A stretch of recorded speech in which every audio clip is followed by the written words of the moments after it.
Barry Raeburn joins me on the show. Barry, kia ora, nice to see you. Hi, Andrew. Great to be here. Thanks for having me on the show. I really appreciate it. Now, it was back in the 80s, of course, the wall came down and very much an answer to prayer and some wonderful opportunities there. But hey, still some challenges in that part of the world, recently returning from some visits there, I understand, Barry. Yeah, recently been to Albania, Romania, and Moldova, Mm-hmm. and these parts of the world, the countries we work in there are very extremes of wealth and poor. The fall of collapse of communism, a lot of the resources and wealth got into the hands of a few. So there are a lot of people there who live in very deep poverty. So we work with communities to help support those kinds of people in those places. Now, originally for the ministry, it was an east-west mission that there were stricter border controls. There were certainly stricter regulations on Christian organizations. The ministry has changed significantly to adapt to the new circumstances? Yeah, I mean, over 60 years ago, we started out as underground evangelism, smuggling Bibles behind the Iron Curtain. And when the curtain fell, the ministry pivoted from there to working to support, vulnerable people and reach them with the gospel, vulnerable communities, help them break them out of the cycle of poverty. At the fall of and the collapse of communism and the collapse of the Iron Curtain, there was this tremendous vacuum. Yeah. And recently in Albania, I met with the Albania director and got a chance to talk to her about the history of Mission Without Borders in that country. So that was a really interesting story there. Talk to us about some of that for the people who have lived through this significant change. And there's been a generation or two since that fell, but this is a part of the world where they have long memories, I suppose. Yeah, it was interesting. So I met with the director of Albania, Monica, just over dinner with a few of us sort of hanging around, and she was telling me about 1991. And for me, back in 1991, I'd been a Christian for a couple of years. Yep. Came to the Lord in a church in Hamilton, and I had no knowledge of how life was for people. But for her, she was in a country at the time where she was a travel agent. There were no Bibles in the country at that time, and Yep. this to me, it doesn't seem like that long ago. It seems like just yesterday for me. But anyway, talking with her, that was her reality. And so one of her people that was on one of her tours left a Bible in the room after the tour was over. Wow. She got a hold of that Bible and she sort of showed it to us. But she said it was potentially one of the first Bibles. They were very, very strict about Bibles entering the country. And she got a hold of this Bible and she started to read it and became a Christian. And then and after that, because she was also very good with translating, she was asked to help found Mission Without Borders in that part of the world once the regime collapsed. And then at the outsets of what she was doing, she was smuggling. They weren't smuggling, but they were transporting truckloads of Bibles into the country. And there was this huge spiritual, I guess, drought that the country had been in for so long.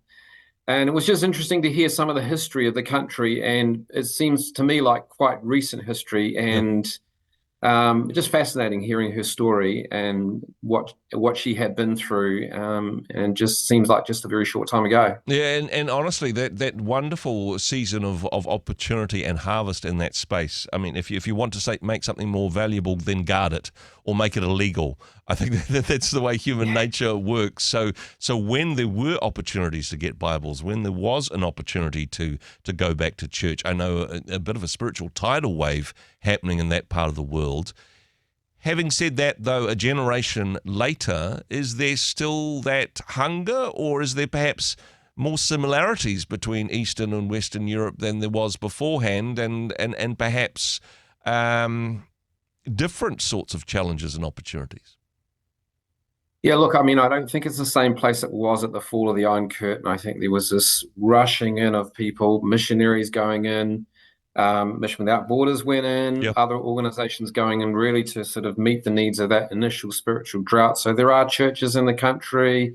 I've had Bibles there a long time. There's still an ongoing need. So the dynamics have changed. But I still think the effects of communism and the effects on people's mindsets I think there's still a huge sort of opportunity and openness towards the things of God, that maybe some of our other more westernized, more secularized nations don't have. But yeah, it's a changing landscape for sure. And I know for you guys in particular, perhaps showing a different version of what it means to be a Christian, what it means to be a church in these communities. For some, yes, we know what the church is. It's this historic building in the middle of the city where they have the icons all on the wall. It's an Orthodox church, and the priests wear these outfits, and that's something that my grandma used to do. But to have Christianity that turns up at your house, that offers you food in the winter, that asks to pray for your specific needs, as the Salvation Army is often described, it's Christianity with its sleeves rolled up, and that's probably more the nature of your mission now than it was back in the day, Barry? Yeah, definitely. So nowadays, our focus is more on supporting families, vulnerable communities. So I met with a lot of them when I was there. In fact, when I was in Romania, I met with a family who the father had just very, very deep poverty, but it was pouring with rain. We walked up to his house and slipping up the muddy pathway to get into the home. It was full of smoke because the chimney had been broken, and we were there. And his children had walked in the door. There's three of his little boys and carrying water from the well into the house. And so, you know, the coordinator that we went in with said, these people are just joining our program. Yeah.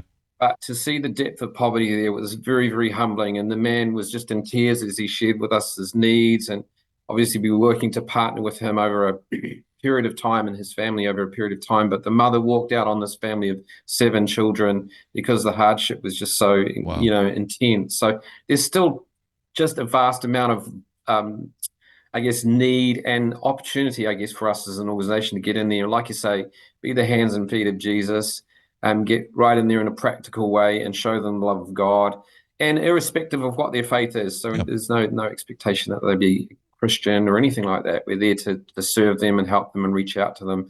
So yeah, that's more of our focus these days than smuggling Bibles and so forth. But it's definitely been interesting to see the change in the country and changing needs of the country.